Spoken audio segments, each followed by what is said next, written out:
Good afternoon, welcome to the Oxford Martin School, to this evening's lecture. We will be hearing this evening from Dr. Molly Crockett. Molly is here at the Oxford Martin School. She is the lead researcher on the Oxford Martin Programme on Collective Responsibility for Infectious Disease, but she's also Associate Professor of Experimental Psychology, a Fellow of Jesus College, and a Distinguished Research Fellow at the Oxford Centre for Neuroethics.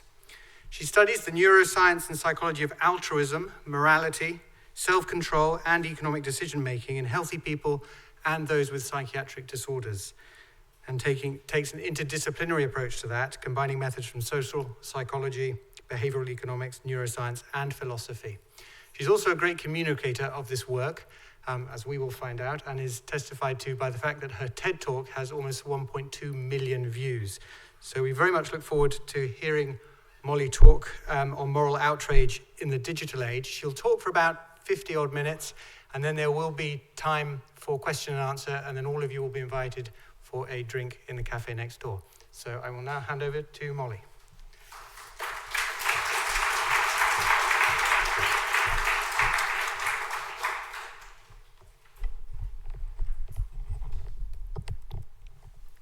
Thank you very much for inviting me here, and I'm really excited to share with you some new ideas that have really developed over the course of the past year. And I think for many of us, the events of 2016 took us by surprise. Around the world, we're seeing an angry rejection of political and economic establishments.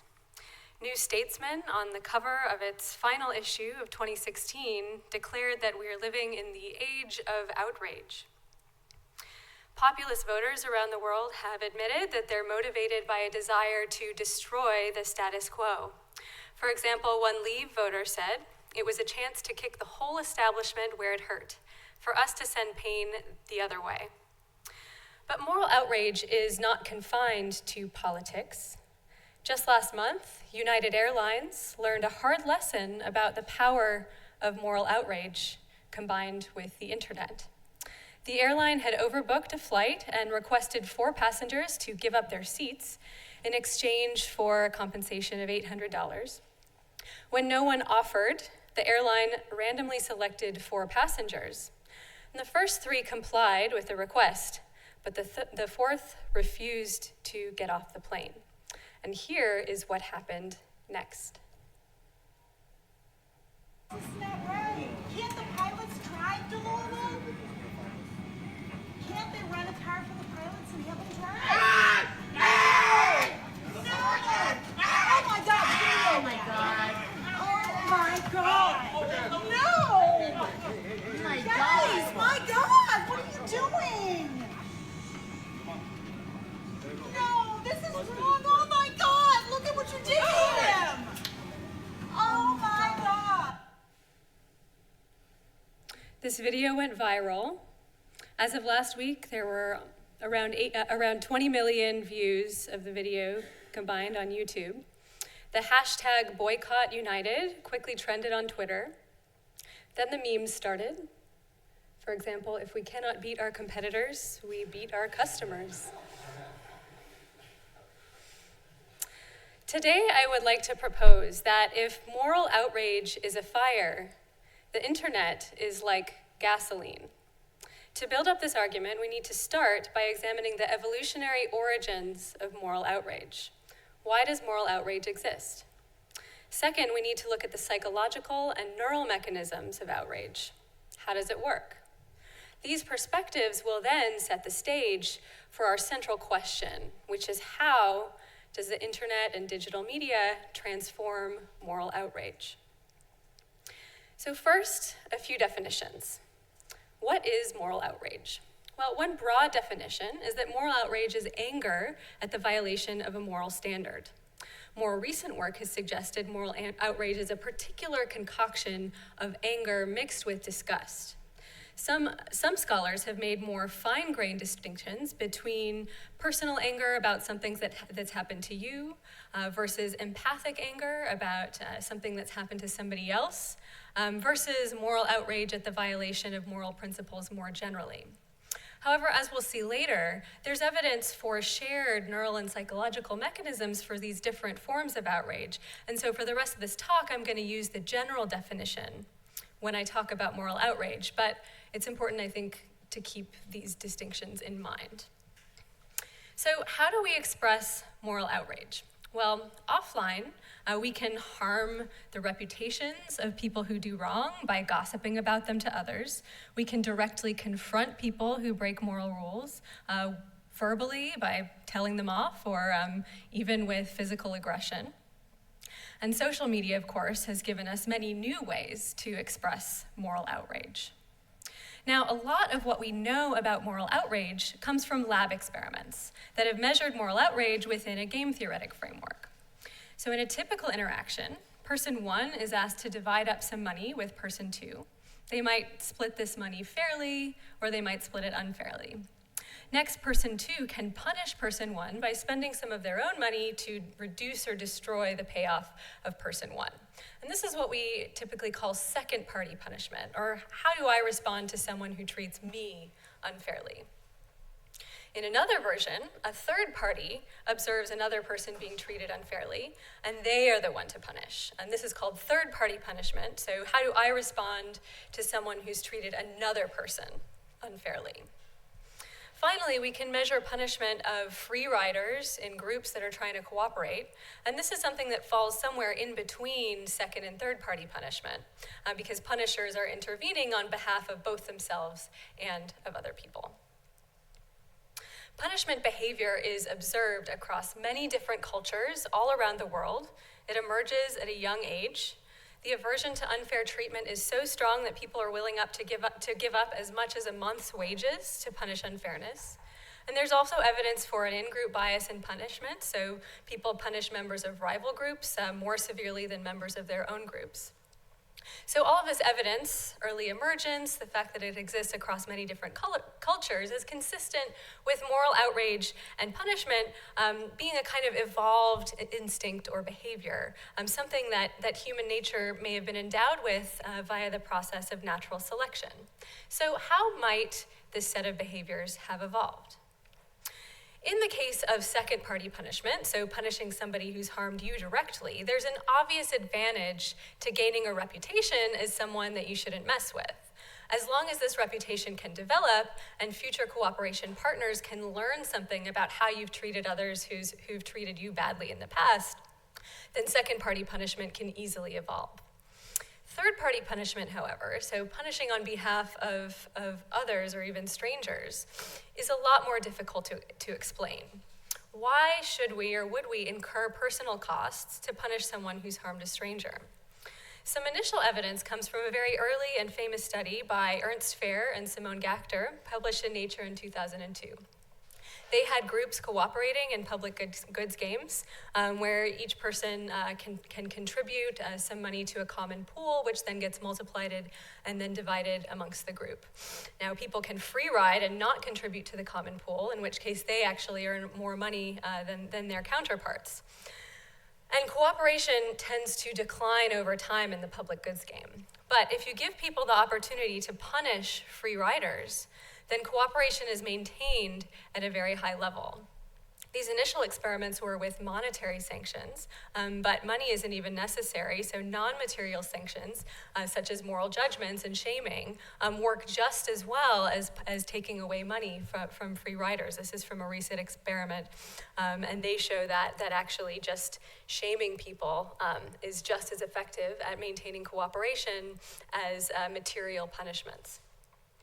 So the explanation originally put forward to explain punishment on behalf of strangers is a group selection argument. And the idea behind group selection has intuitive appeal, and the idea is that altruistic or third-party punishment can evolve because it promotes cooperation in groups, and cooperative groups are more successful than uncooperative groups. But there are a few problems with the group selection account. So first of all, the goal is to explain the existence of traits or behaviors that are detrimental to individuals, but good for the overall group. A couple of issues. First of all, defining a group is not at all straightforward. We're all members of many groups, and it's hard to say how this mechanism could evolve in a society where people are part of fluid and ever-changing groups. Secondly, and perhaps more crucially, groups divide and reproduce much less often than individuals do. So group-level selection for altruism would be unlikely to be able to counteract individual-level selection against altruistic punishment. And finally, there's little direct evidence for group selection of any trait or behavior. So then the question is, can we explain the evolution of third-party punishment with an individual selection account? Are there any aspects of moral outrage, of shaming others for bad behavior, that actually benefit individuals? And recently, an alternative explanation has emerged based on the framework of costly signaling. Now, the paradigmatic example of costly signaling is the peacock's tail. Because only very, very high-quality peacocks, male peacocks with good genes, are able to produce such extravagant tails, then the tails are able to serve as an honest signal to potential mates of the quality of the peacock. The analogy was made with third-party punishment, with moral outrage and shaming of strangers, by Gillian Jordan, David Rand, and colleagues, and they've argued that punishing others for wrongdoing serves as a costly signal of trustworthiness. And they tested this with evolutionary simulations and also with behavioral experiments. So they used a signaling game that had a couple of stages. In the first stage, there's a two-person interaction between a helper and a recipient. This is like person one and person two in my early example, where this first person can behave fairly or unfairly towards the second person. And then the signaler has the opportunity to punish the first mover. And this punishment can occur sometimes by itself, sometimes in conjunction with a separate opportunity to help. And then in stage two, which is the crucial stage, there's a partner choice stage. So another person, called the chooser, decides how much to trust the signaler. And importantly, the chooser knows whether the signaler had previously punished the bad behavior of this first mover. What they find is that the chooser trusts the signaler more when the signaler has previously punished, compared with when they have not punished. But only when punishment is the only way to signal how trustworthy you are. So when the signaler is able to help in addition to punish, then punishment is not as informative a signal about the underlying trustworthiness of the signaler. This account also then predicts that people should be more likely to punish wrongdoing in front of an audience when other people are watching, and you can boost your reputation. And that's exactly what other studies have found. So comparing decisions to punish wrongdoing anonymously versus in front of an experimenter versus in front of a large group of people, the extent to which people are willing to punish really scales with the size of the audience. Okay, so to summarize the ultimate mechanisms of moral outrage, we experience it in response to moral violations that can impact ourselves and or others. Moral outrage is observed across diverse cultures and emerges from a young age. There are social benefits to expressing moral outrage in that punishment of norm violators promotes pro-social behavior and cooperation within social groups. But crucially, there are also personal benefits to expressing moral outrage and punishing unfairness, because expressing outrage can boost your own reputation socially. You're more likely to be trusted if others have seen you previously punish wrongdoing. So the next set of questions is, how exactly does moral outrage work? What explains moral outrage expression in the moment? Well, we know that unfair treatment triggers emotional responses like anger. Many studies have shown this, and this is anger in the form of people just reporting that they feel angry. It's also anger measured implicitly via physiological measures. So this is from a study that measured skin conductance responses, a level of sweat on the surface of the palms, and it's an indicator of physiological arousal. And this is in people playing ultimatum games. So when somebody gets an unfair offer and they decide whether to accept or reject that offer, the more physiological arousal you feel, the more likely you are to punish, to reject that offer. There have also been several brain imaging studies of how people respond when they're treated unfairly.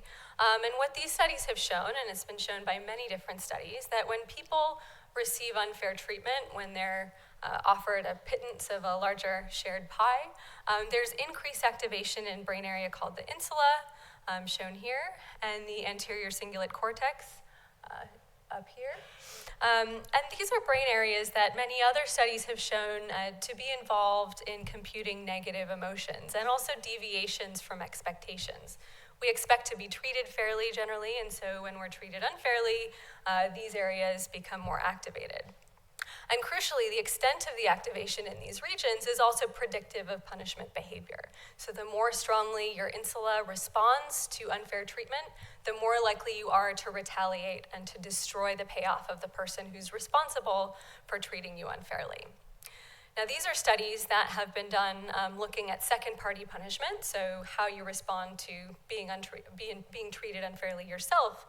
But the same areas have been shown to be active when people watch other people being treated unfairly. So there's evidence for a shared mechanism in terms of sensing unfair treatment, whether that's directed towards ourselves or towards others.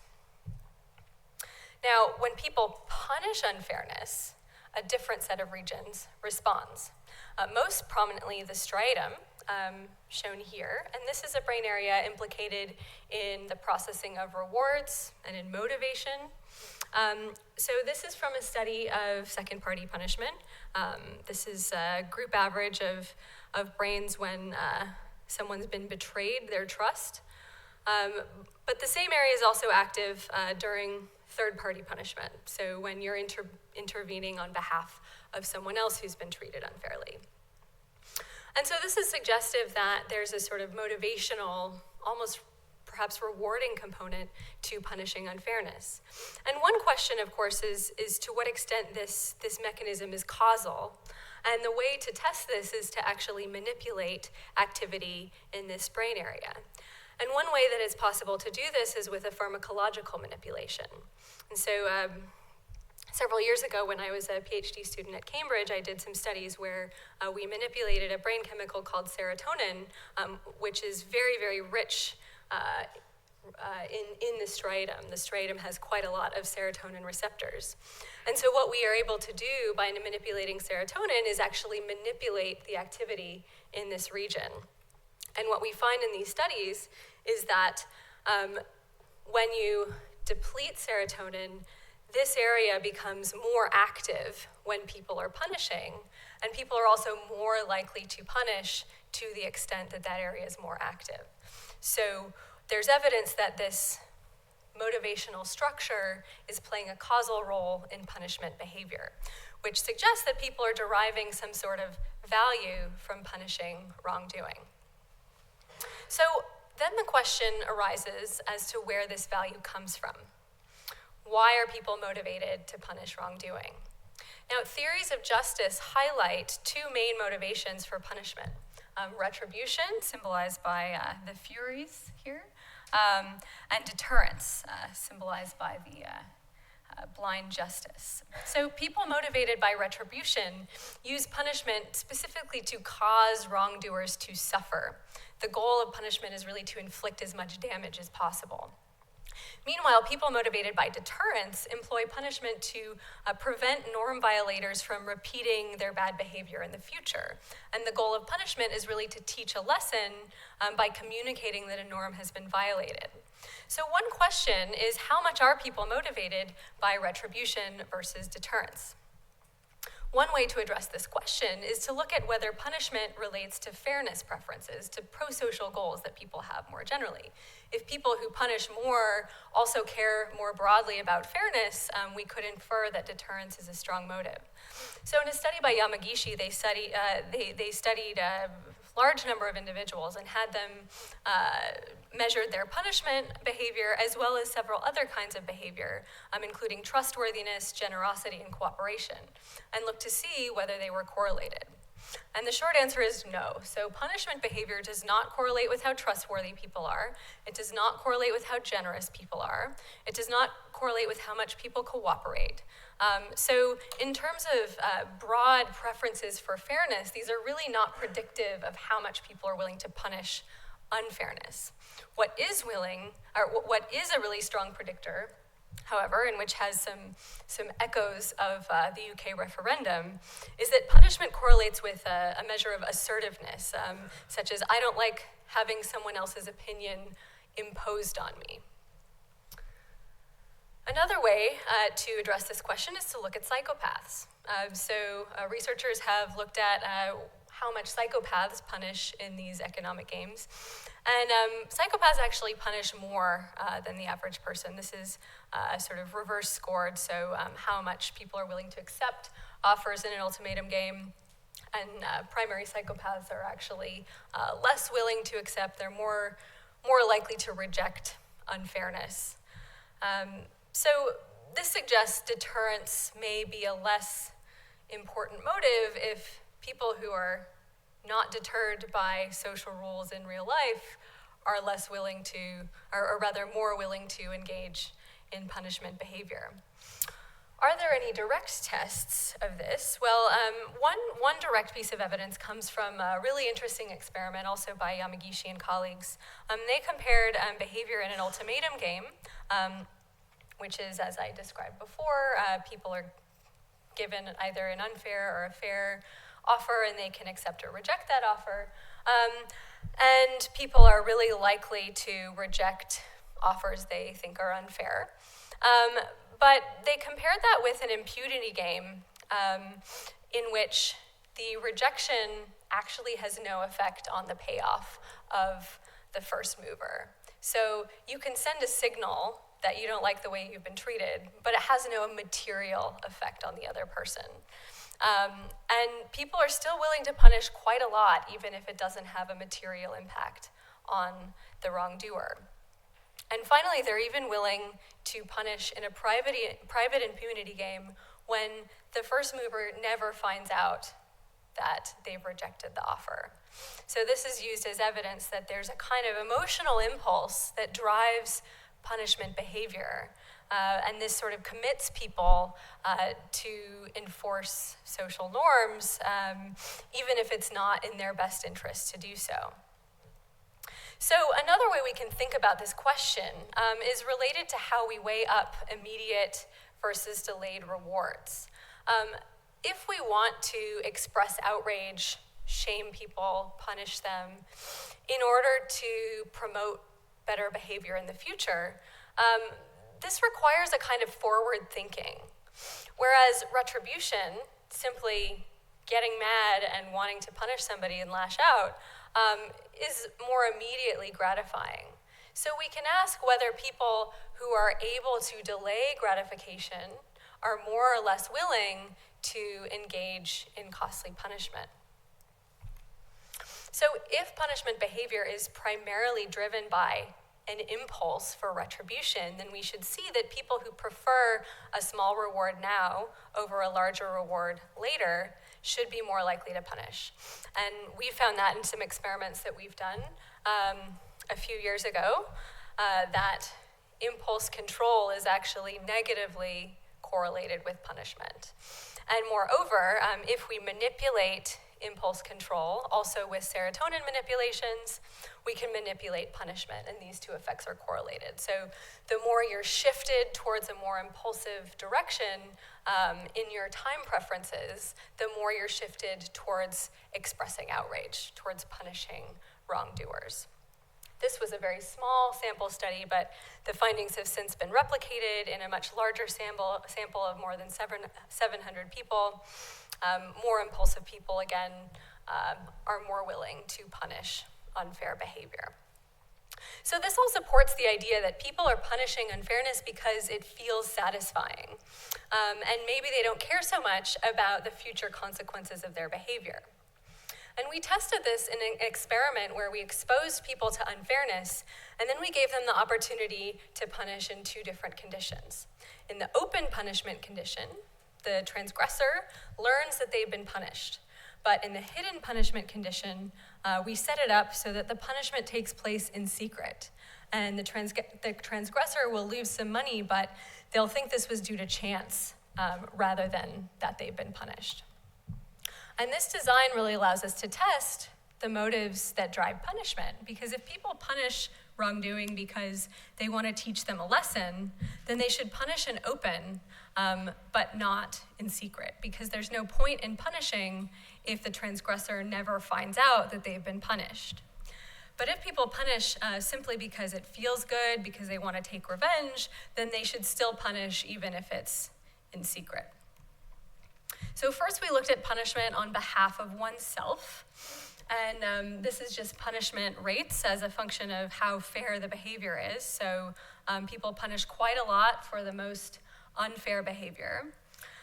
When the punishment is hidden, people punish almost as much. And this shows that people have a taste for pure destructive retribution, even when there's no possibility that by punishing they could actually teach somebody a lesson. We see the same basic pattern when people are punishing on behalf of others. People are still willing to punish, even if there's no possibility it could have social benefits in the future. We also asked people to explain why it is that they punished. And strikingly, people's explanations did not match their behavior. People enthusiastically endorsed punishing for moral reasons, like teaching a lesson, promoting social norms, but they were a lot less likely to admit punishing because it felt good, it was fun, they wanted to take revenge, and so on. And then we looked at how well these self-reports corresponded to people's actual behavior, and we found something really interesting. People's endorsement of the moral motive, teaching a lesson, correlated fairly well with the extent to which they were actually willing to pay more to teach a lesson.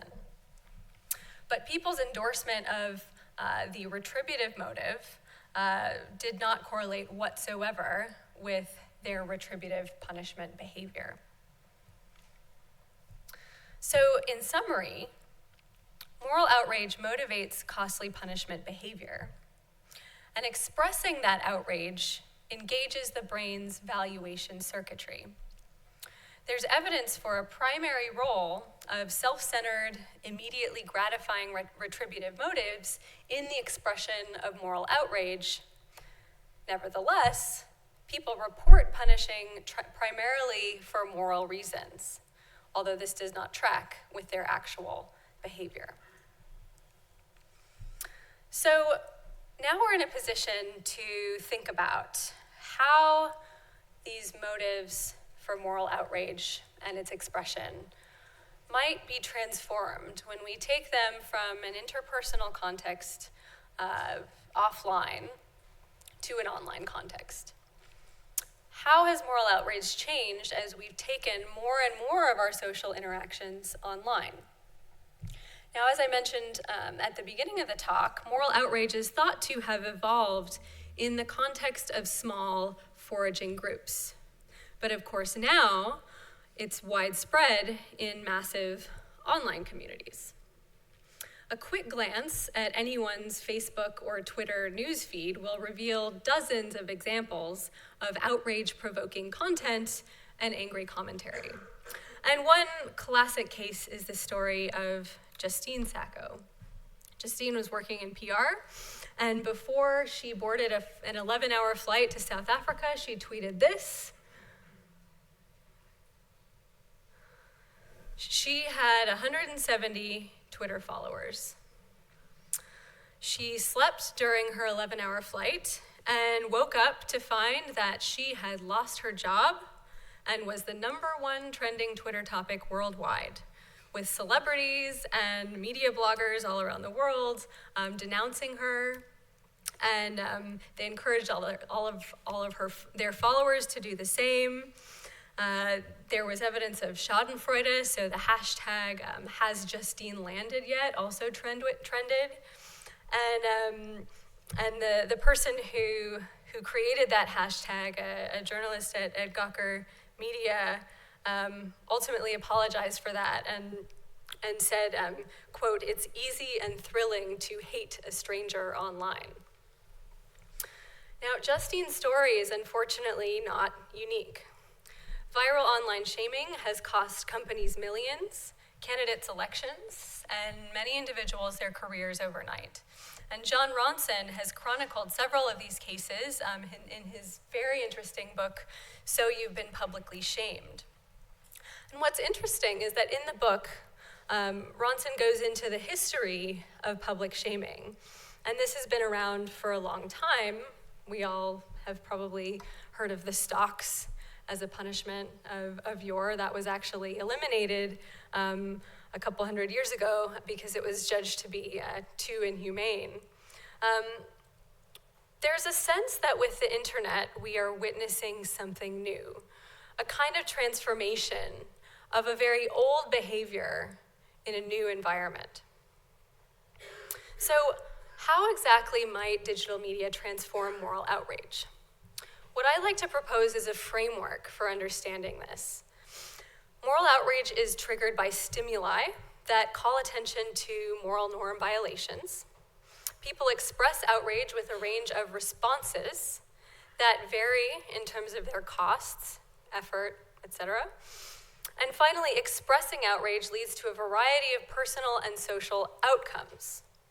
And this very simple framework that's inspired by very basic work in the psychology of learning and decision-making can help us understand the many ways in which digital technologies can change the costs and benefits of moral outrage.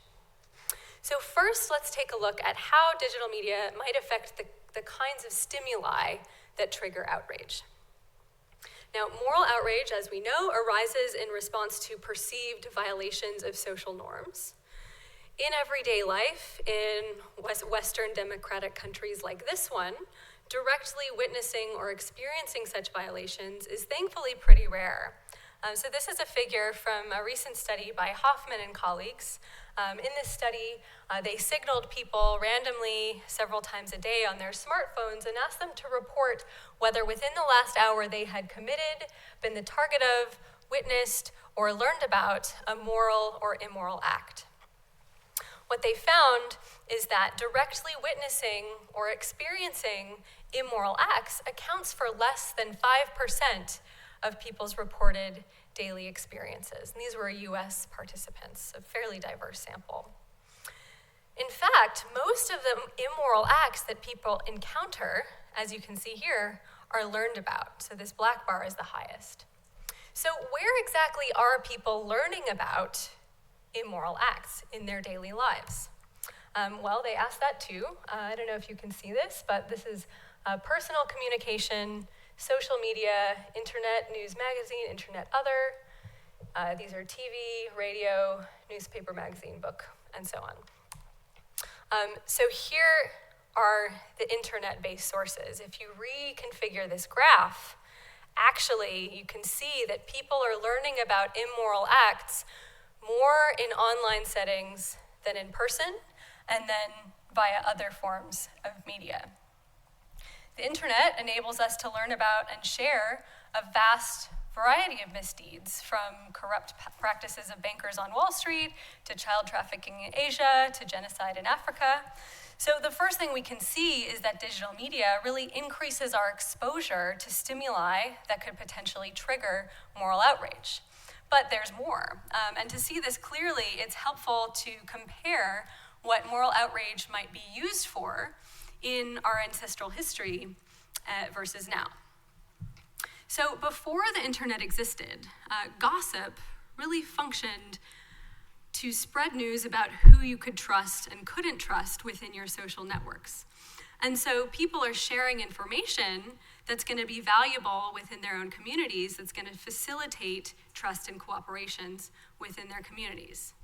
But now, in the age of Facebook and Twitter, where information sharing platforms are generating revenue through advertising, the incentives controlling the spread of information have profoundly changed. Newsfeed algorithms select for user engagement, and they promote information that is most likely to be reshared, irrespective of its ability to promote trust and cooperation amongst those who share it. So what is it that makes online content go viral? Well, in a landmark study on this topic, Jonah Berger and Katie Milkman looked at New York Times articles, the most shared list, and they coded each article for a number of factors, including level of interest, surprisingness, practical value, structural factors like where the article was located on the page, how long it was displayed, how much time it was spent at the top of the homepage, and so on. They also, crucially, measured specific emotions evoked by these headlines, like anxiety, anger, sadness, and awe. And what they find is that the extent to which an article triggers anger is the strongest predictor of whether a headline makes it to the most shared list. So the data are pretty clear, and that finding has been confirmed in a number of other studies by Milkman, Berger, and other people. Anger promotes virality, and virality is profitable. Because strongly emotional clickbait headline generate more revenue through viral sharing, it's possible there could be a natural selection-like force that could generate what's called a supernormal stimulus that trigger much stronger outrage responses than the indignities we would normally counter in everyday life. Now, a supernormal stimulus is a stimulus that mimics the features of a natural stimulus, but exaggerates them. So in some famous experiments on birds' eggs, birds will sit on eggs that this particular species of bird lays an egg that is white with some speckles, and researchers presented the birds with eggs that were way larger than normal with much more prominent speckles than normal, and the birds would sit on these eggs sort of instinctually, even though they were too big for them, and they would actually fall off of the eggs.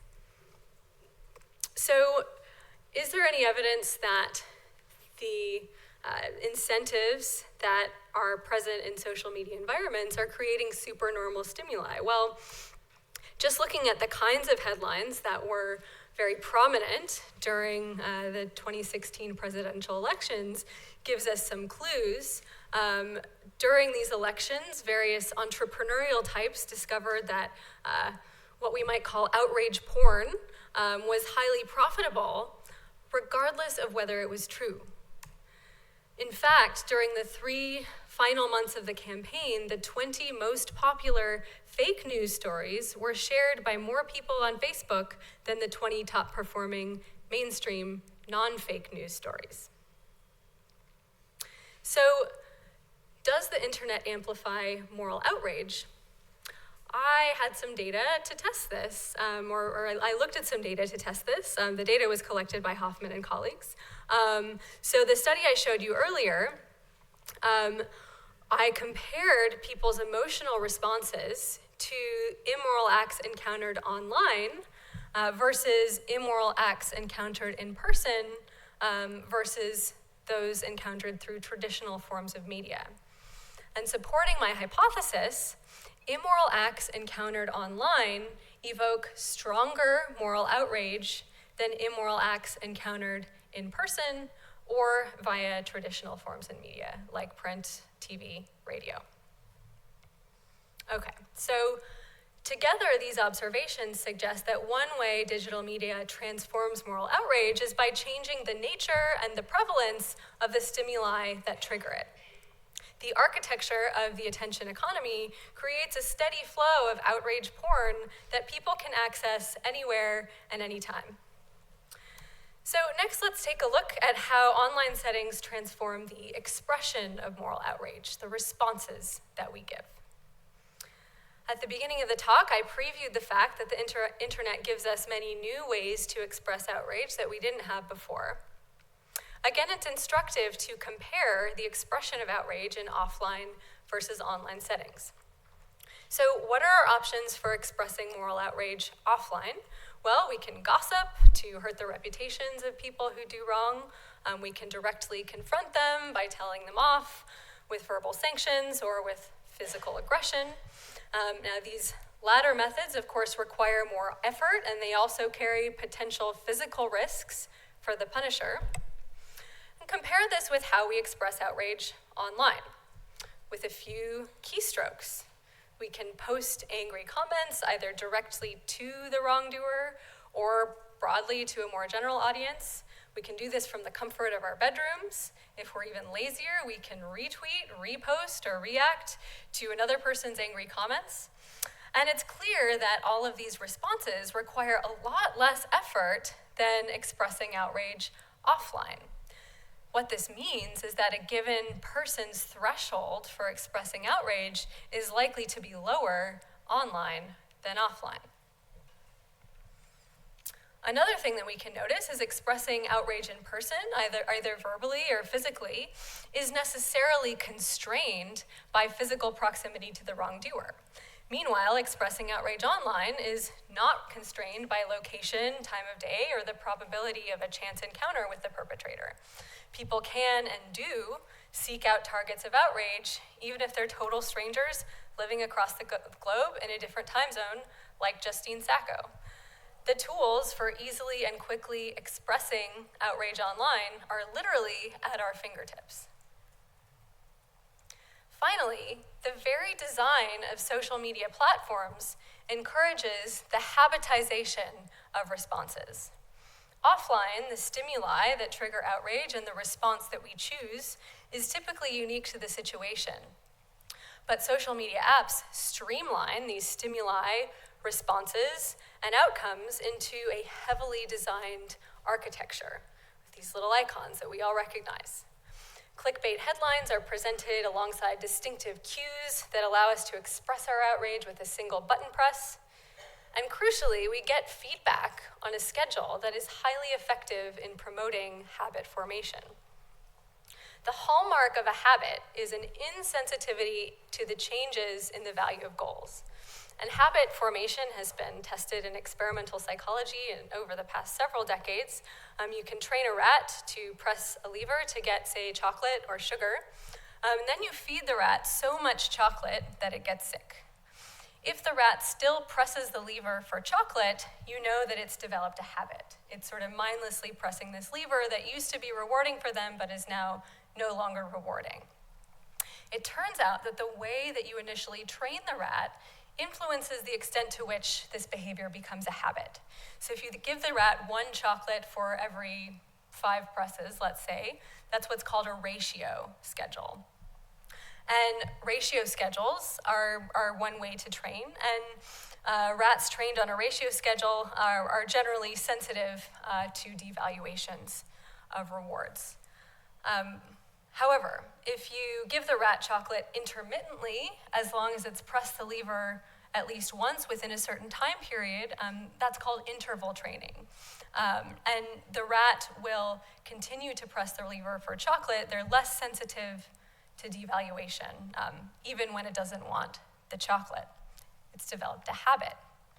And this schedule of reinforcement, the same schedule that really strongly promotes habit formation during learning, is the same schedule that we all get reinforcement from the apps on our phones. Okay, so to summarize the second part, digital media transforms the expression of outrage by reducing effort costs, reducing physical constraints, and promoting habit formation by their very design. Finally, let's take a look at how online activity transforms the outcomes of moral outrage. So there's recent evidence suggesting that the way we engage with information online and decide to share it is very strongly linked with the way that our brain weighs up the costs and benefits of decisions. So a study by Schultz and colleagues also used a variant of the New York Times most shared articles.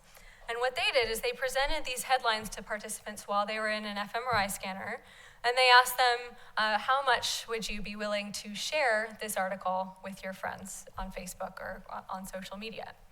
And what they found was that virality, sharing, tracked by both participants' own responses and also the number of times that article was shared on social media in the population, correlated with activation in the ventromedial prefrontal cortex and the striatum, and these are two brain regions that are strongly involved in valuation and weighing up costs and benefits of decisions. So what are the costs and benefits of expressing moral outrage? Well, one important cost, which I've hinted at already, is the possibility of retaliation. And this was recognized by Robert Axelrod, who famously held a tournament for strategies in the prisoner's dilemma, and the winning strategy in this tournament was the famous tit for tat. And what Axelrod says about tit for tat is the problem with tit for tat is that once a feud gets started, it can continue indefinitely. And the possibility of retaliation for punishment, for counter-punishment, is a problem because if people anticipate retaliation for punishment, then they won't use it to enforce norms.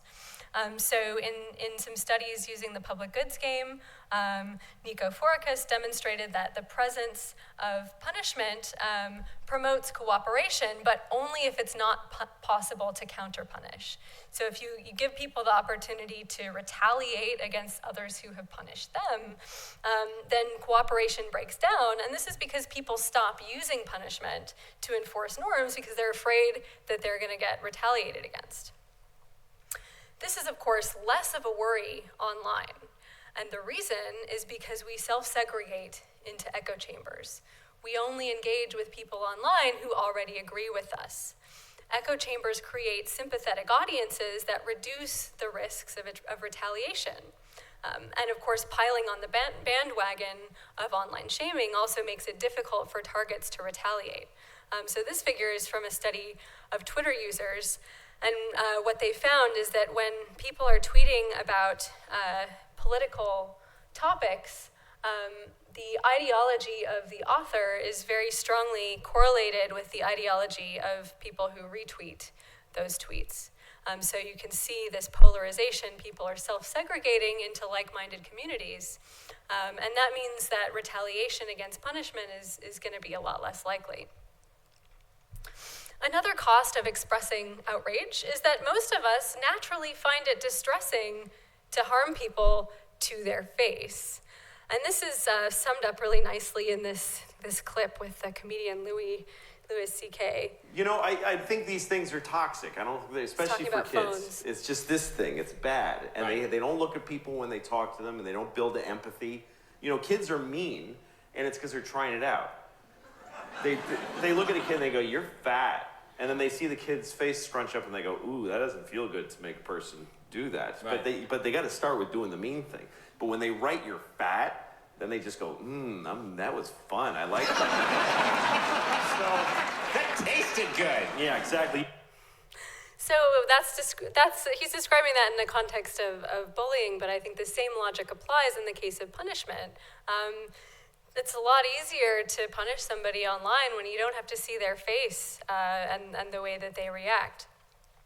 And this has been addressed in some recent lab studies where experimenters have looked at people's willingness to punish when they're interacting them face-to-face versus when there's a partition that's blocking a face-to-face view. And what they find is that people are less willing to punish when they're interacting with others face-to-face.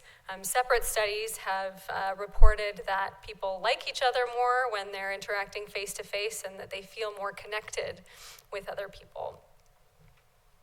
So online, people are two-dimensional icons whose distress you can't see, and this is reducing another cost of expressing outrage. Okay, so finally, let's turn to the benefits of expressing outrage. And we've already talked about some of these. There are two main functions that we discussed of expressing outrage, which we can roughly group into providing benefits to social groups, so outrage and punishment promoting group cooperation, versus benefits to individuals. So punishment signals to others that you're a trustworthy moral person. So how do online settings affect these benefits of punishment? On the personal side, it's obvious that the internet massively amplifies the personal benefits of outrage expression because audiences are much larger than ever before. And of course, echo chambers ensure that the audiences are sympathetic. So is there any data to support this idea? Online, are people more willing to punish when there's an audience? There has been some studies, although this is very early stage research, and there's not a whole lot out there. But one study looked at aggression within the comments of online petitions, and they measured levels of aggression by the use of swear words and expressions of disgust or contempt. And consistent with the idea that punishment promotes personal reputation, people are more likely to engage in aggressive online shaming, actually, if they're not anonymous, if they're identified. And there's also more shaming when a topic is very controversial, and also in people who are using fairness-related language. So consistent with this idea that moral outrage expression is really about signaling virtue to others. At the same time, the social benefits of punishment, increased cooperation through norm enforcement, are diminished because online filter bubbles prevent the targets of punishment from ever receiving the messages that may deter their behavior in the future. Okay, so in summary, I think that online environments have many effects on the expression of moral outrage via changing the stimuli that trigger outrage, the nature of the responses that we use to express outrage, and finally, the outcomes that outrage results in. So why should we care about all this? Well, the first obvious reason is political polarization. This says, everyone I don't like is Hitler, a child's guide to political discussion online. And I think this really captures the way that online discourse really feels a lot of the time these days. Polarization in the US and elsewhere in the world as well is higher than ever before. So this just shows the percentage of Republicans who say the Democratic Party makes them feel afraid, angry, and frustrated, and likewise Democrats for Republicans.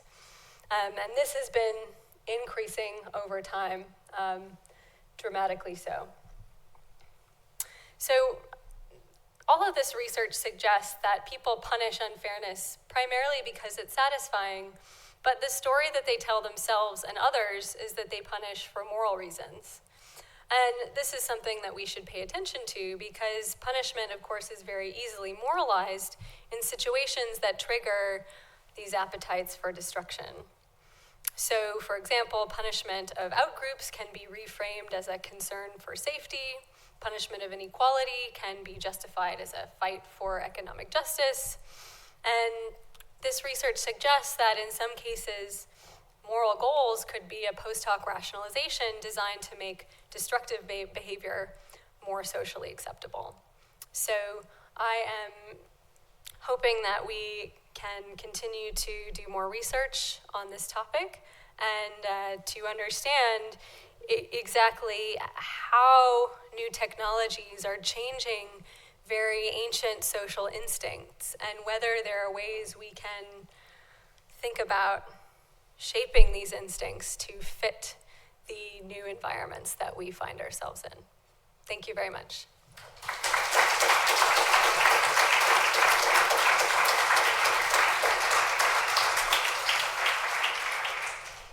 Thank you very much, Molly. We have about 20 minutes for questions, but I would like to warn you that this is being live webcast and filmed and will go on our website afterwards. So just in case you're uncomfortable with being filmed, and then you can always ask a question to Molly afterwards. But there is a mic coming round, so if we could just have a show of hands. Here, we have a question in the front. Thank you, Molly. So one aspect I find intriguing about this new online environment that we are facing is that regarding the motives that we have studied like decades earlier, very much in lab studies, it was always like that there was one person punishing and this would really have an effect. Whereas moral outrage in online media platforms, if I'm the 20,000 follower who's like expressing moral outrage, like that doesn't really add like it's like diminishing returns. Totally. And so I find it intriguing to think about whether this is a sign of that maybe the individual motives really shift also away from costly signaling towards others, but more costly signaling for myself and like self-signaling. Exactly. That's a really great question. And this is one of my PhD students, so making me proud. I think you're absolutely right that it's clear that the sort of incremental benefit of any one individual engaging in punishment in these sort of massive online firestorms is going to be negligible. And that, again, sort of speaks to me the language of habits and this sort of immediate gratification of just sort of expressing outrage. It feels satisfying. And so there is a self-signaling element as well, I think. I'm the kind of person who gets mad about this injustice, and expressing that kind of reinforces my own self-image as a good person.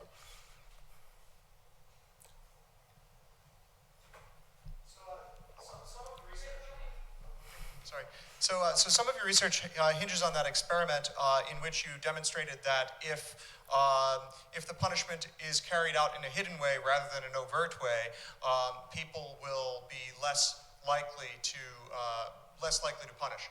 And my question is, might part of that reason actually be attributable to this notion of a repeated game, whether or not it's implicit or explicit to the experiment? The idea that perhaps if we were to punish someone in a hidden way, it might be able to suppress potentially future instances of positive reports of this kind of unfair behavior being successful.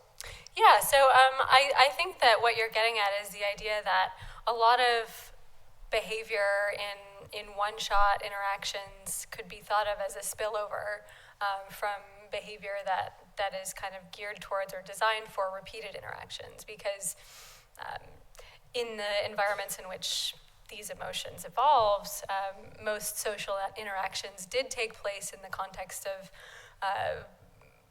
long-term relationships, and so impulses for expressing outrage are potentially in service of signaling that is obviously more beneficial if you're repeatedly interacting with someone than if you're never going to see them again. And I do think that there is growing evidence for a kind of spillover explanation for a lot of these behaviors. And having studied the neural basis of punishment and outrage expression,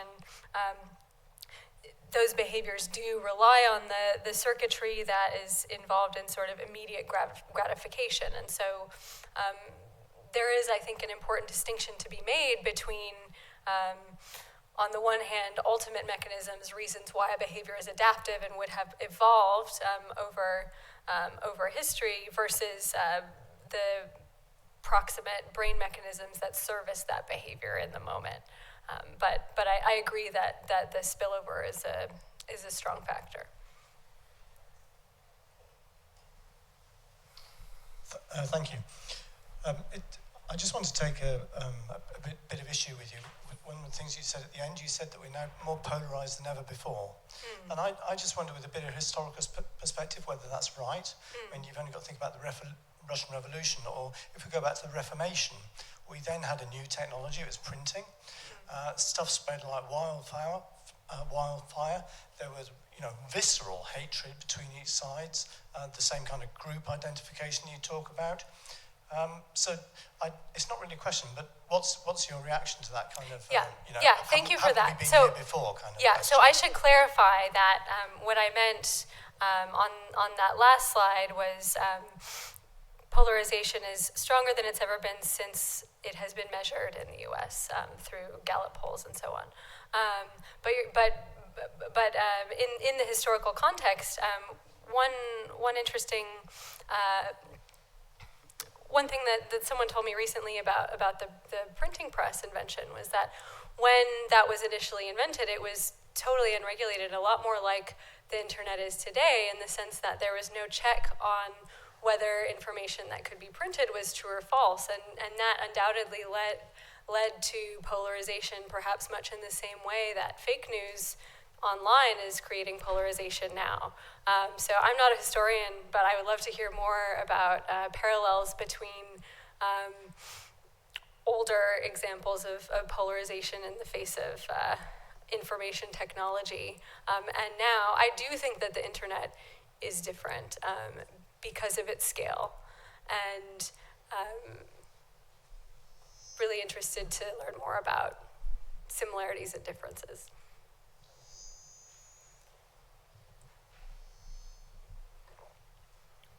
Thank you. The notice about this lecture referred specifically to infectious diseases. I think, did it not? Sorry? Yes, yeah. And it seems to me that's a very good example of what is happening in terms of the significance of social media, because there's moral outrage at work in the United States, and perhaps to a large extent because Donald Trump has taken sides in this argument about vaccines. And my question is this: how does the work that you're doing help to ensure that we do not have what you might describe as corrupt orthodoxies? Because one of the things that I have found in recent years, as someone who's researched into the vaccine field for some years, is that there's a massive amount of moral outrage about people accusing their neighbours of putting their children at risk because they're not having their children vaccinated. And what is perfectly clear from that, and the work that I've done in reviewing that, is that many of the people who actually create this moral outrage are fully uninformed about this issue. And surely it's important, if you can do serious harm to your local friendship groups, your neighbours, if you can do serious harm.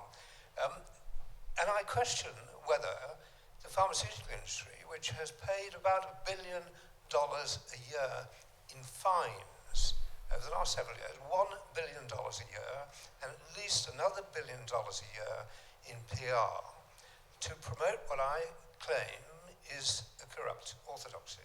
That seems to me to be something that the society should be taking prudent measures to ensure that this doesn't dominate our social beings.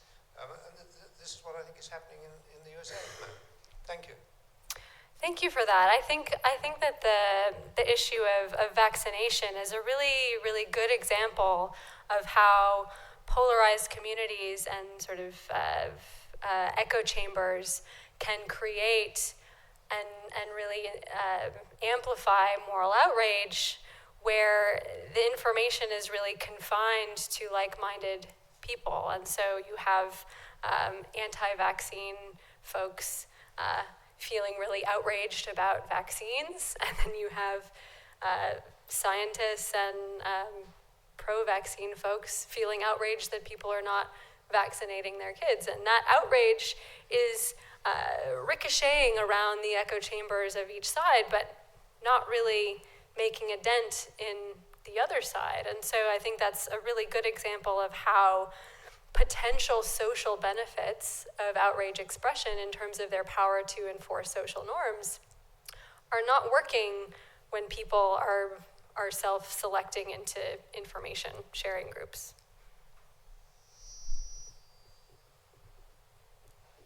Hi, Molly. Thanks very much for the talk. I think we were brief contemporaries at King's College, Cambridge, a few years ago, actually.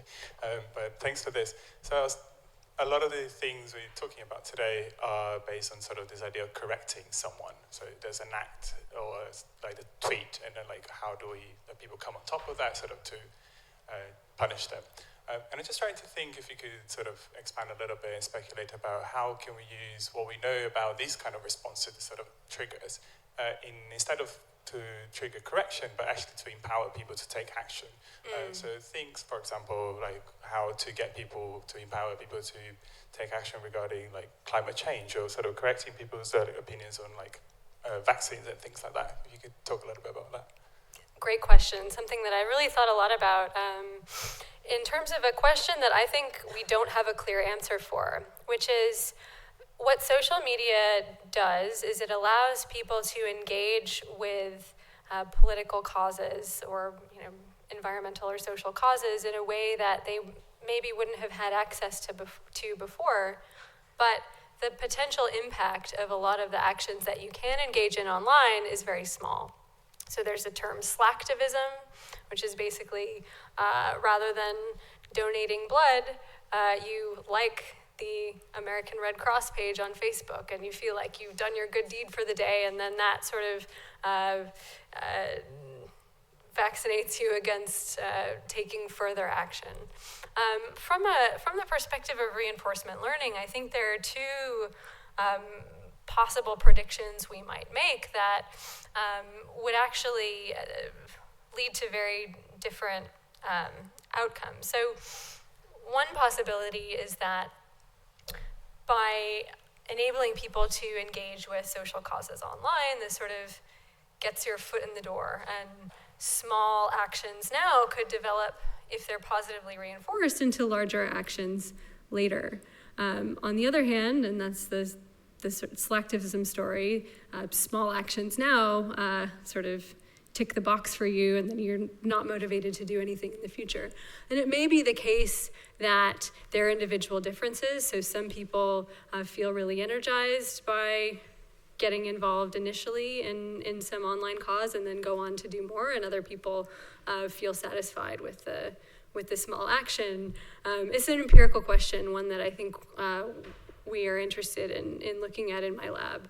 And also just the way that the initial action is framed may determine whether it leads people to do more versus to stop. And I think from what we know in moral psychology, framing these behaviors around people's identity is one really effective way. If you're the kind of person who does good, who gets involved in social causes, if that becomes part of your identity, then you should be more likely to escalate your commitment.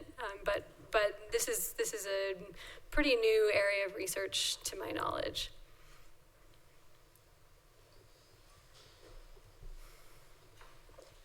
In the context of what you just said, I appreciate your making a distinction between the morality in moral outrage, when we feel very good about what we're doing.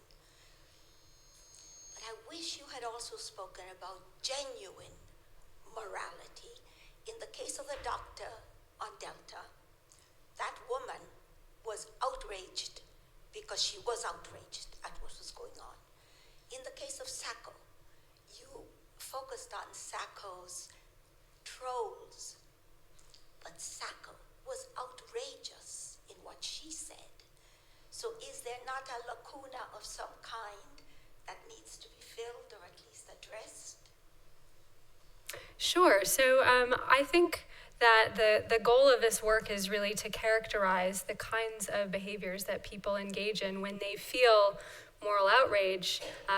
Whether that outrage is justified is, I think, squarely in the domain of ethics, which I collaborate with philosophers, but I'm not an ethical expert myself. So I think that there is a lot of merit to your comment. And I agree that it is important for scholars to take the catalog of human behavior in the moral domain and carve it up according to the rules of ethics. I would feel that's above my pay grade as a psychologist, but I'm glad that you raised that point. Thank you. I was just wondering if you could say something about the relationship of all this to in-group, out-group psychology. Specifically, I was just wondering whether the problem might not just be filter bubbles, but actually that when you're actually interacting a lot in a way with the out-group, but the only way you're doing it is by punishing them, whether that might actually strengthen your sort of out-group prejudice. Great point. Yeah, I think that's likely to be correct. There's actually evidence from a really interesting study published last year, I believe, showing that when you punish someone for violating a moral rule, the way that you process their face carries features of dehumanization. So there are these great studies where you can sort of morph a photograph of a human face into like a doll, like uncanny valley kind of something half human, half non-human. And there are various methods from perceptual psychology that you can use to sort of infer how human-like a person perceives someone's face to be. And the basic finding in this paper is that when you punish, you perceive that person's face to be less human. And of course, we know that in intergroup context, dehumanization is a really potent force, and that people view outgroup members as, or they perceive outgroup members as being less human than in-group members, using the same kinds of methods. So that suggests to me that punishing an outgroup member could make you perceive them as even more of an outgroup member than you perceive them to be before. Yeah, that's all we've got time for now, but as I said, we are having a reception, so you will be able to ask Molly further questions. But before we close with one last round of applause for Molly, I would like just to draw your attention to some upcoming events.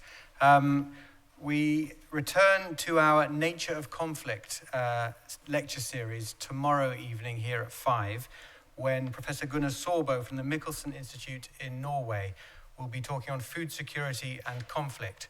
And then next week we have 2 further lectures in the same series. On Monday at 12:30 here, we have David Jensen. He's the head of the Environmental Cooperation for Peacebuilding Initiative at the United Nations Environment Programme, and he'll be talking on environment, conflict and peacebuilding, a personal journey of change within the UN.